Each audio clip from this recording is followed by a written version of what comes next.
Hey buddies, welcome to AmassGames. My name is Simon. Today we're looking at the game Revolver 2. This is by White Goblin Games. You can also find it made by Stronghold Games, they're the other publisher. So this is a two-player game. This is how to set up, play and review video. It's an asymmetric game set in the Wild West in 1894, where a bunch of Mexicans are looking to be saved by a bandits of thieves. Okay, so you've got some thieves you're trying to deal with.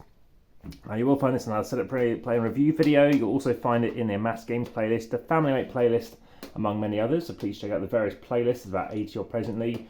Also, whilst I'm setting up, please ensure you subscribe via the via Linktree or via the YouTube button to ensure that you're notified of all the other games coming along. There have been daily videos for the last 3 years at the time of recording.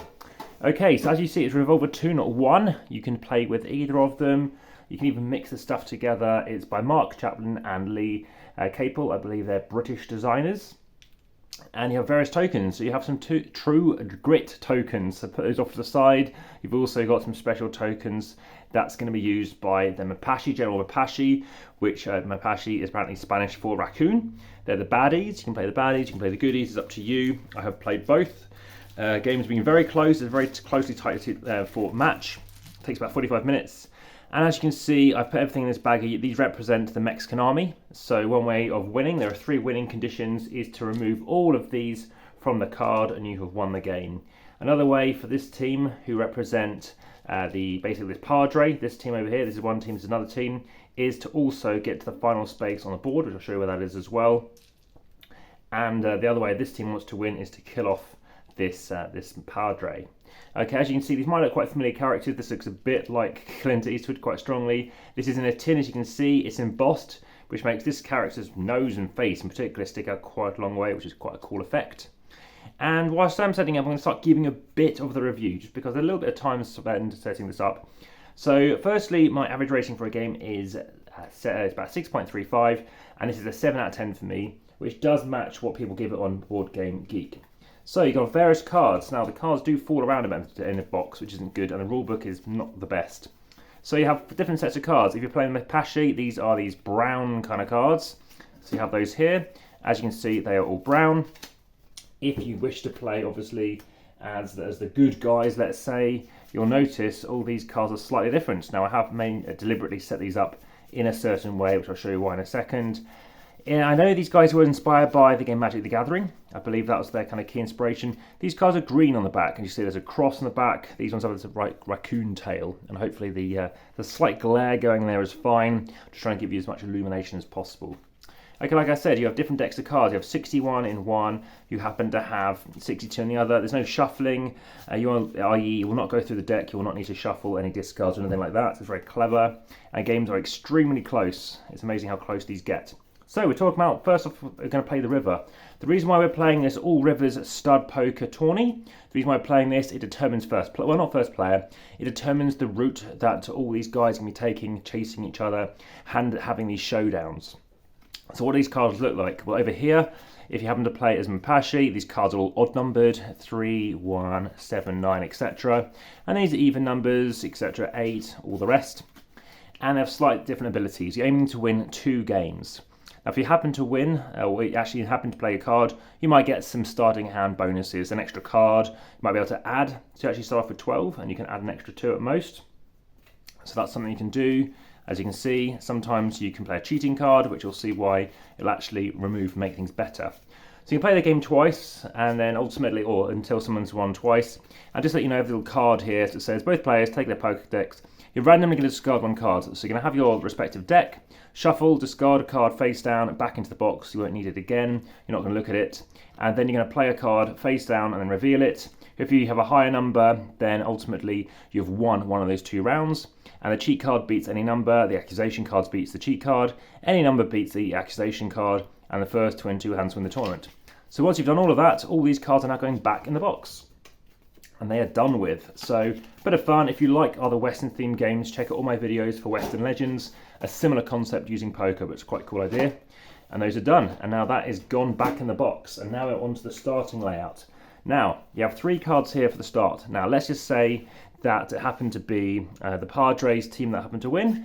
You are laying out these 3 cards. The Crystal River, at the church, you have by Crystal River, you have the saloon, and you have at Crystal River the Beagles livery stable. Now instead, you could be going to Cataratas. So there are 3 places in Cataratas: the cat house, the jailhouse, and the drinking den. I'll leave them both in shot for a second, then I'll just remove one of the sets. So again, if Mapache wins the most, obviously he won twice, then you're playing with these cards. If not, you're playing with these cards. Now, mostly we tend to play on this one because of who's won. So if you happen to be the obviously that Padre's team, then you are going to be going first. In that case, you're going to start off with these cards in play. Now, I'm going to move these right to the edge of the screen if possible, and then you're laying out the rest of the cards. So like I said, you're trying to reach to the end. So over here we happen to have the bridge, which I'll come back onto. We happen to have Malpeso. We happen to have the abandoned silver mine over here. And then almost out of shot, we've got some other cards which I want to play out, but I'm going to lay them on top. So Dynamite the Bridge. So over here we have the bridge. Dynamite the Bridge, discard the opposing column, which I'll talk about. Activating cost is 2 barrels, and you flip the bridge when used. I'll just leave that there for the time being. We also have the Gatling gun, which means that each ammo card discarded, the silver mine kills one of the Padres team. Each turn you can discard 1 ammo card per person relating to General Apache's band and that card at the current battlefield. I'll talk to you about that in a second. So that's going to go over here. And we also have Collapse of Tunnels, also here too. Activate cost, 2 barrels, discard the opposing column. Now, when I'm talking about columns, please ignore where these are presently. You'll be playing out cards. You're going to play cards here for one team and here for another team. Let's say we're talking about the Padres team. There are 3 spaces. Imagine there's 3 invisible places you can play a card. 1, 2, 3. That's as many as the Padre can play. The other team can play as many cards as they like. So we also have the arrival of the Mexican army. Again, this does take up some space, but let's see how much I can get on here. So let's just place it over here. It's not part of the game. Let's move off to the side.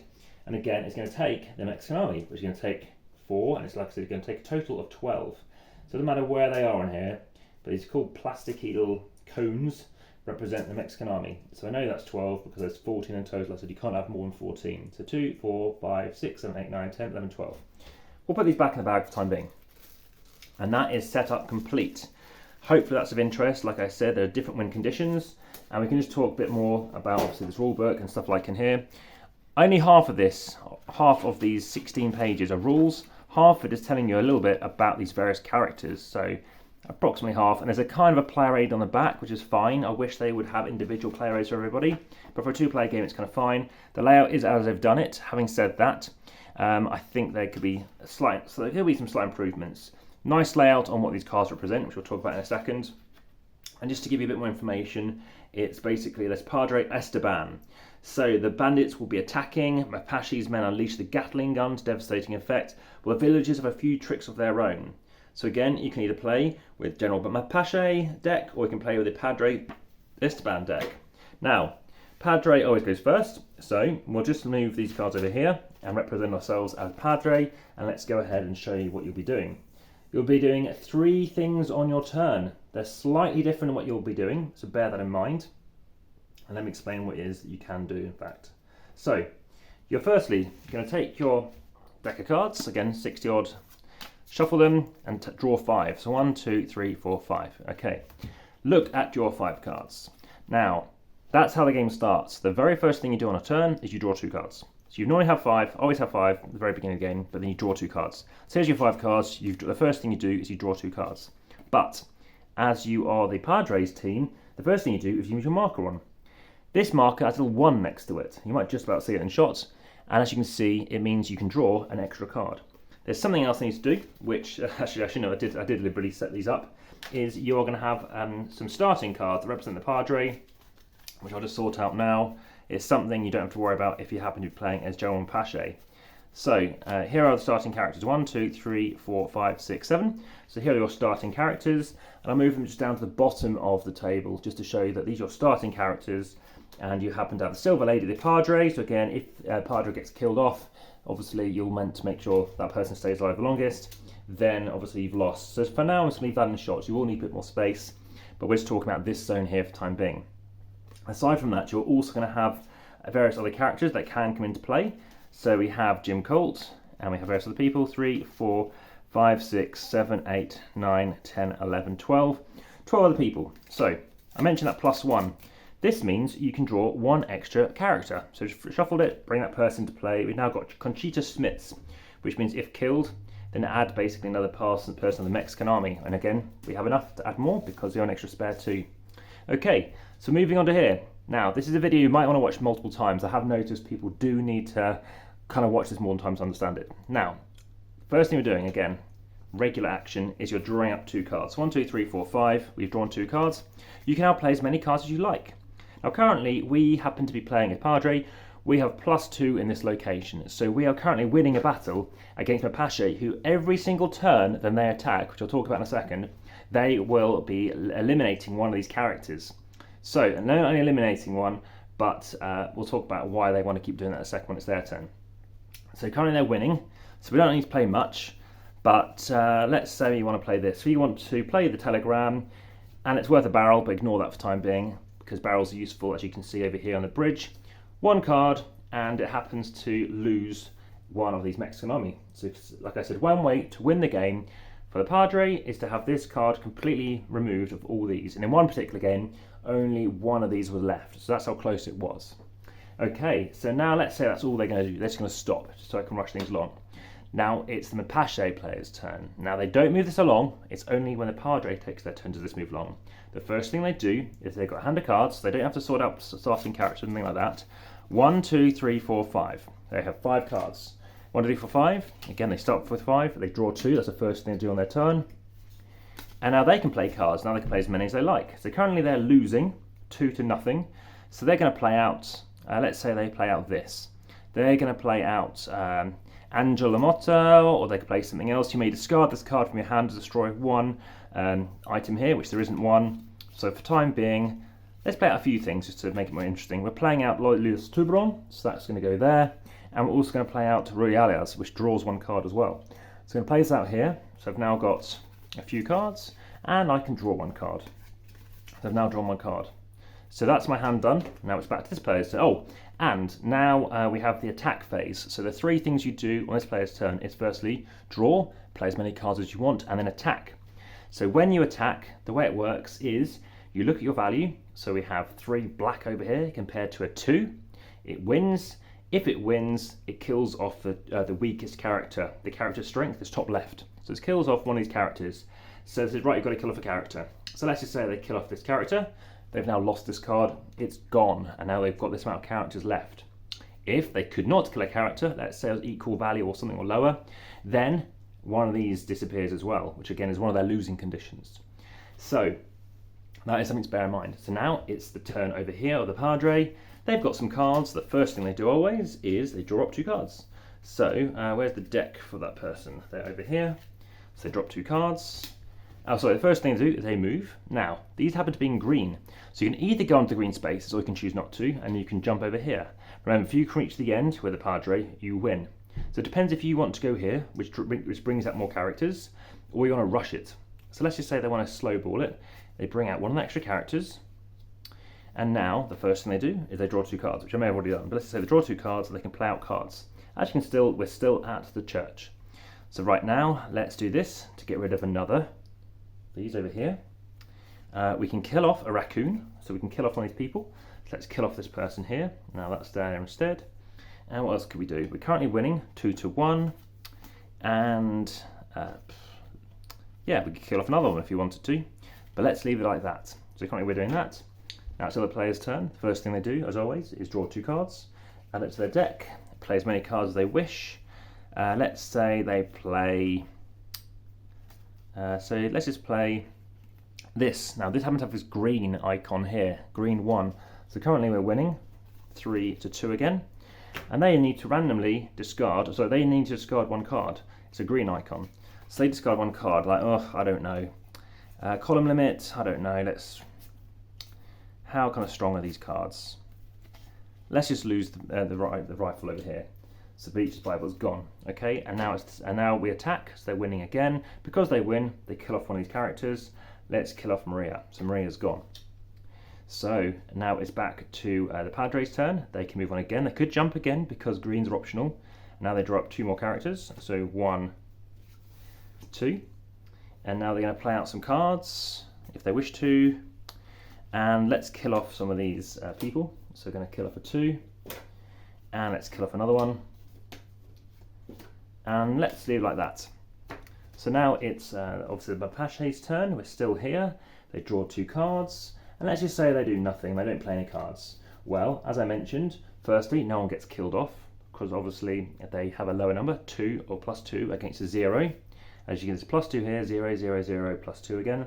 And now what happens is this means one comes off. So again, they're hurting themselves away, but maybe they want to keep some cards back. Now it's Padre's turn, it jumps over here. So imagine we get to here. Now obviously they can choose to leapfrog if they want to. They don't have to go to these green spots. But from now on, every space you must be visiting. So let's talk about the bridge as I mentioned. So if you discard 2 barrels, so if in your hand you happen to have 2 barrel icons, so these cards also have grit on them, which basically means they have a bit of extra strength, which you need to boost out of the way first. But as I said, you can have barrel icons. So this one's a ×2, for example. So you could play 2 cards with a +1, or you can have with a ×1 or 1 × 2. If you do that, then ultimately you're going to flip this bridge card, and any of the people here, if obviously they're going to be discarded in that column. That happens once and that's it, and that's going to be replaced where it was. And now obviously this person has lost some stuff, which might affect obviously who's going to win the attacks. And over here the Gatling gun is the same approach, but this time obviously it's 2 barrels over here, but this side, if you have obviously 3 different of these people, the raccoon characters, the way it works is if you start discarding ammo, which you might have seen over before, up here, then for each of those things, if you have 3 people out and you throw out away 3 ammo cards, they've lost 3 people here. Like I said, it gets very close, so the Padre is just about surviving at the end. Like very few characters are left, and that's it. So it's a bit of a difficult game to explain in the sense that you are obviously explaining an asymmetric game, so you try and explain the win conditions, but of course the win conditions differ depending on the player. So, and then, I mean, it's nicely listed that the win conditions is listed here, and it does make sense. And in terms of, like I said, the turn sequence advanced turn marker, but well, Peso Guardians, which is the Padre only. Then you draw 2 cards, you play cards, and you attack, but only for General Mapache. So it does make sense. And like I said, in terms of the 3 win conditions, the General Mapache player wins if every member of the Malpeso Guardians is killed. The Malpeso Guardians win if Padre Esteban survives the showdown by the silver mine on the final turn's base. And the Malpeso Guardians player wins if he manages to remove all 12 tokens from the arrival of the Mexican army card. So it's very close. It does play differently with each game. You can get to know your cards, and of course be waiting for what's there. And you will go through the majority of the cards. We're talking about maybe 45 cards or so. There are some issues in the rulebook in terms of, I guess, printing, in terms of they've actually spelt some things wrong, such as chucking out silver bullets rather than other things I've seen in Young Guns. So there are some issues there. They are active though on the forums of boardgamegeek, and obviously was successful enough to generate obviously that second printing or second re-implementation of this to make the second edition. So the tin is fine. I wish, like I said, the layout was slightly better. I did mention about the back of the rulebook. Things are clear, so I said discarding 1 card is in green. If it's a brown one, you're randomly going to have to discard a card. So it's very much about resource management is some way of putting it. It does look nice on the table. It obviously does take up space, as you can tell. So obviously please be aware of that as well. And again, sorting out the cards, I mean, it's fine having the space that it does have, like this, but I kind of wish it would be marginally improved. Also, the way these characters are listed, you also have to be careful about actually how you're going to store these and keep an eye on it as well. So that has been Revolver 2. If you have enjoyed this, like I said, please hit that thumbs up. Let me know you're enjoying the content, and that's including YouTube or wherever else you happen to be seeing this as well. Like I said, if you have any comments, please let me know in YouTube is best. Just lets everyone else see the content too. And if you are interested in more stuff, like I said, please check out those playlists. Also check out the various other things to do with maybe westerns. Like I said, there's a western themed playlist I believe on the channel as well, and there's lots of stuff coming more to do with westerns. So if you're interested in other stuff, then there's a very big topic. If you have other questions, like I said, there's also descriptions. So if you think I've goofed anywhere, maybe you're familiar with the game, maybe you're a designer, then again, please check the information, that description in YouTube, where I can actually update anything. So that's also where I mentioned you can find stuff to Linktree, etc. And of course, occasionally competitions, which are time sensitive, so you do need to keep checking back on as well. I think it's very well designed. Like I said, 7 out of 10 is above average rating for me. and I think there's a lot going on to it. It is immersive, and it does start to fly by the time when people do understand and comprehend it, and it is something to be aware of. So that is Revolver 2. Thanks for watching, nice art, and I'll speak to you again soon. Back to the table.